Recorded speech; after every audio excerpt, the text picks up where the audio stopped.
He gonna swing on me. I ain't did nothing to that man, bro. Drama breaks out in Atlanta's nightlife. Drama is nothing new in Atlanta's nightlife, but even the regular party crowd wasn't ready for what went down last night. What started as a normal party quickly turned into something tense and unforgettable. The city's most popular nightclub was packed wall to wall. Celebrities, influencers, and fans filled the space, dressed to impress. The energy was high, the lights were flashing, music was loud, and the drinks were flowing.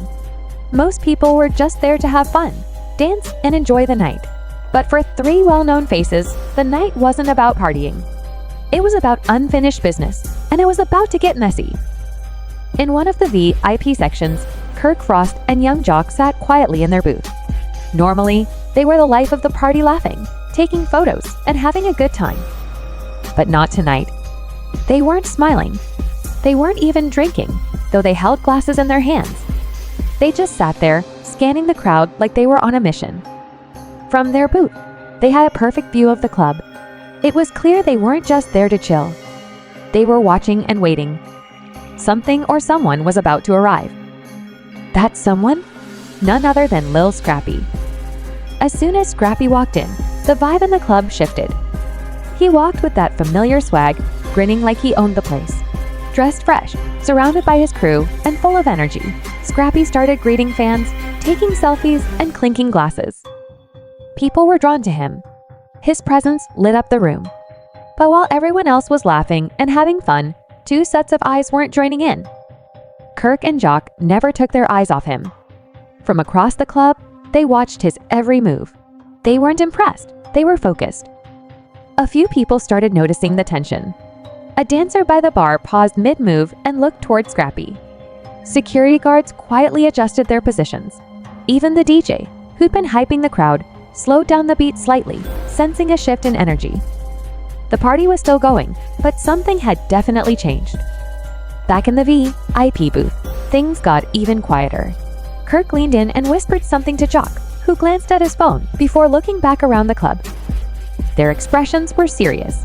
They weren't there to play around. Even the waitress who brought them another round of drinks noticed their mood. She set the bottle down without saying a word and left quickly. Everyone close to their booth could feel it now. Something was brewing. Something real. Meanwhile, Scrappy was still all smiles, but one of his boys leaned in and whispered something in his ear. Scrappy nodded, glanced over his shoulder, and locked eyes with Kirk and Jock. That brief moment changed everything. Now, the wait was over. Kirk and Jock stood up from their booth and stepped down into the crowd. As they made their way through the packed dance floor, people began moving aside. Nobody was yelling or making a scene yet, but their energy was heavy. Everyone around them felt it. Even over the loud music, the tension was louder. Scrappy noticed them coming. He took a deep breath, trying to keep his cool. "Let me go," he said to the friend beside him. "Just watch." As Kirk and Jock came closer, Scrappy stepped forward to meet them halfway. He opened his arms casually, trying to act like everything was fine. "What's up?" he asked, keeping his tone light. Kirk didn't smile. Jock didn't laugh. They stood close, so close that it felt uncomfortable, like all personal space had vanished. That's when the real conversation started. Jock leaned in and said quietly, but clearly, "Scrappy, we heard what you said." Scrappy's smile faded. "What are you talking about?" he asked, confused.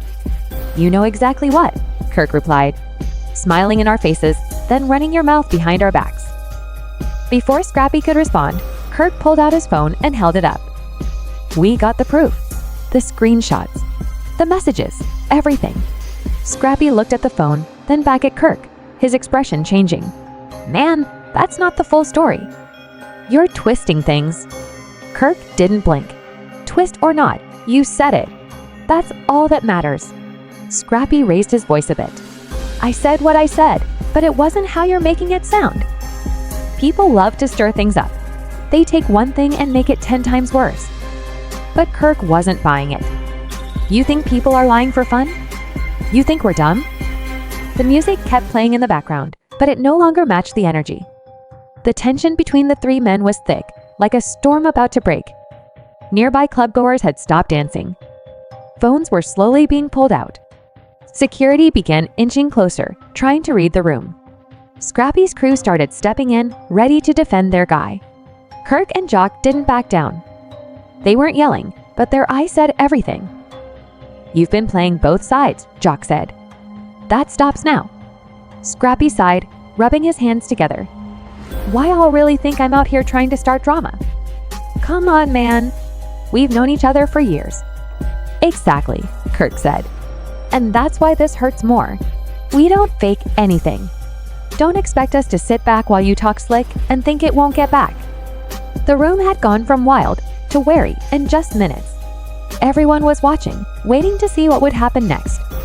Finally, Scrappy shook his head. "Look, if something I said got twisted, I'll clear it up. But I'm not out here trying to start problems. I'm here to celebrate, not fight." Kirk and Jock didn't smile, but they also didn't step closer. They just looked at him for a long second, then turned and walked away. The drama didn't explode into a full-blown fight, but the message was loud and clear. The air was still heavy. The tension was real. And everyone in that club knew one thing: this wasn't over. The moment that so-called proof was shown, everything changed. What had started as a tense argument quickly turned personal. Emotions were running high. Scrappy, usually calm and collected, looked like a completely different person. His face was red with frustration and anger. He yelled, "Why, all acting like I'm some kind of snake? But I've been real with both of you more times than I can even count." His voice echoed through the club, cutting through the music and chatter. "You think I'm scared of a few receipts?" he snapped, turning his gaze sharply. "Most of y'all are fake anyway." Loyalty doesn't exist anymore. The vibe in the club shifted. People who hadn't been paying attention suddenly started noticing the drama unfolding. Phones were coming out of pockets and bags, screens lighting up as everyone nearby prepared to record what looked like it might turn ugly. The DJ turned the volume down slightly, sensing something was happening. Scrappy pointed at Kirk's phone. "You want to show people something? Then show all of it. Show what you said behind my back when I wasn't around. Show how you were clowning me and talking down on my name." Kirk held Jock back with one arm and said calmly, "Let him speak. Let him get everything off his chest." Scrappy kept going, unable to contain the flood of emotions. "I had your backs. I supported you when no one else did. And now, over a couple of twisted words and screenshots, you're ready to turn on me. That's how easy it is for y'all to switch." The argument had pulled in a small crowd now close enough to watch, but keeping just enough space not to get involved. Everyone understood this wasn't just about words anymore. This was about pride, respect, and broken trust. You could feel the tension hanging in the air, thick and ready to burst. Neither Scrappy nor Jock was backing down. They were standing so close they were nearly touching. Then Scrappy stepped forward, closing the gap completely. Now they were chest to chest, both refusing to move. Kirk noticed things were about to explode, so he stepped in closer, standing shoulder to shoulder with Jock. Leaning slightly toward Scrappy, he gave one final warning. "You might want to fall back, bro. It's about to get serious." Scrappy stared him down and said coldly, "It's already serious." Then came the moment that set everything off. Jock made a slight move forward, just enough to get under Scrappy's skin. That was all it took. Scrappy pushed him hard in the chest. Jock stumbled back into someone nearby, knocking over a glass. A drink spilled across the table. A loud crash echoed as the glass hit the floor and chaos broke out. The music hadn't even fully stopped yet, but it didn't matter. The whole club turned into a frenzy. People near the scene tried to back away quickly, while others surged forward to get a better look. Some were trying to record everything on their phones, while others were just yelling in shock. Kirk lunged forward, trying to pull Jock away from Scrappy. But before he could get there, one of Scrappy's guys jumped in and shoved him. That just made Kirk push back harder. Another one of Scrappy's crew slipped in the confusion and crashed into a VIP guest who had nothing to do with it.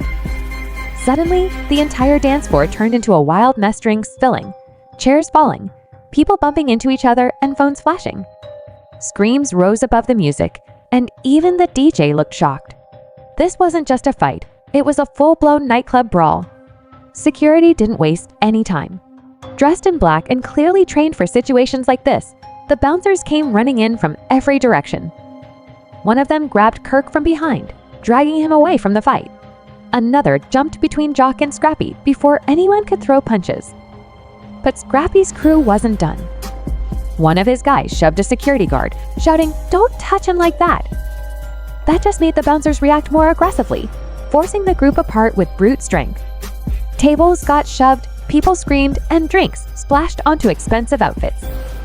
The booth where Scrappy had been celebrating earlier now looked like it had been hit by a storm. Club staff began moving in, helping to calm the crowd and clean up the chaos. Glasses were picked up, broken items cleared, and more guests were being guided away from the mess. The DJ finally cut the music completely. For a moment, the only sound was shouting from the front of the club. Security surrounded Jock and Kirk, leading them quietly out a side door. No one spoke a word, just tense stares and clenched fists. Meanwhile, Scrappy was being held back by one of his own guys. "Let it go, bro." "Not here," he whispered urgently, trying to cool things down before it got worse. Outside the club, it didn't take long before the videos started popping up online. One short clip showed the beginning of the fight and was captioned, "Yo, that's Scrappy and Jock throwing hands."